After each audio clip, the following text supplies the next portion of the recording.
Storichi, Chilichitia, Chiriwo. I'm here in Kampala, Uganda, East Africa, and I'm here with Odur, and I'll let Odur introduce himself.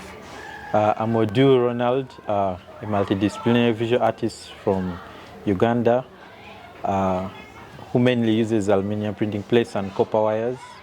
I normally do installations, sculptures, paintings, and performances. My performances are in poetry and also art, performance art. For example, I do performances with installations and sculptures, wearable sculptures in my creations. So, Odur, what made you become an artist in Uganda, East Africa? Becoming an artist, I think it's inborn, it's natural. It's just upon me to decide whether to be an artist and go further with that. But for me, at one point, I wanted to be a medical personnel, but then sometimes I'd be like, maybe the demons of art come and interfere with all this, and they're like, do you have to be an artist? So for me, every time, art is something that pulls me, and then you find me creating art.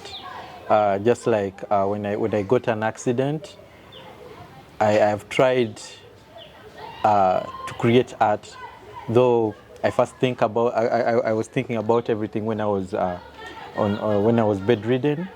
I thought about everything, and like different ideas came into my mind. And when I after a couple of weeks, now that I'm quite a little bit better, I cannot fold my arm, actually. This arm, I cannot fold it. But then I've tried to create art, and people around me have been asking me, why am I stressing the hand? But then for me, since that demon has still come into me, it's pushing me to create something. I feel like there's something missing on me, and that is art. So every time I'm creating art, yeah. Even this piece you're seeing here, I've tried painting it with this condition I'm in this condition I'm in. But yeah, that is the reason. That's why I'm an artist right now. Yeah. So, Odur, like, what's your views on the Ugandan creative scene, and like, where do you see it going? The Ugandan creative scene, where it is and where it is going right now, is quite challenging because people don't know very much about art, and people don't embrace art in Uganda very much. And all the collectors, most of them are foreign people. To be specific, Bazungu, if I may say. Yeah. And in schools, they don't motivate, or they don't encourage very much of the students to study art. They're about sciences and all these things, but then forgetting that art is also a science. Yeah. So for me, I don't know even where the art scene is going, but we are trying as artists. We are trying because the art scene is mainly seen in the perspective of music, and right now it is the music industry is the one that is like being talked about more, and a lot of money is being injected in different ways in the music industry. Right now they are talking about their federation and copyright issues, and we artists, we are also part of them, but they only front the music industry. Yeah. But the contemporary art scene also, like the creative bit of it, like painting, installation, sculptures, they are not looking at it right now. Yeah. So for me, it's just if I may term it, like she's a one-man's army, being an artist, like a visual artist in Uganda. Yeah. But generally, the creative art scene, the music industry is going somewhere, though it is quite disorganized, yeah, in my perspective. You know, you have a bandage around your arm, but like, tell me, what role has your family played to, make you come back to the superstar you are right now to create a piece like this in Uganda, East Africa? My family has been very, very supportive, most especially like right now when I have 1.5 arms. Yeah, because they have helped me like directly in my work, and also they have supported me mentally, emotionally, because when you're an artist, you need your mental state, your mental capacity to create work. Yeah, because I was very down when I got this accident, and I remember when I came out of the wreckage, I asked my mom, "Am I going to be able to do art again?" And they're like, "Yes, you might think she's a medical personnel or a doctor or something." She was like, "Yes, you will," like to make me regain my mental state of like, yeah, you'll do art again, and that is how they have helped me. And for me, I take them like my first community, because they're the ones who comment on my work. They see me most times when I'm creating work. I remember way back when I used to stay with them when I didn't have a studio place to work from. They used to, they were the first people, to look at my work and tell me, maybe you do this. They ask me, so what is this about? Sometimes I don't even have an explanation for it. Sometimes I'm experimenting on something, and they're asking me a lot of questions. And from the explanations I give them, I get even answers from them. Yeah. So for me, there are different artists who create work for their communities, like Ibrahim Mahama. There are also, there's also Afro-Galonism. They're both Ghanaian artists, and they create installations, like large-scale installations. And for me, that's how I view my work, because ideally, most artists here, like sell their work. They want their works to be collected. Yes, I also want my work to be collected, maybe to be part of a collection or a museum collection or such things.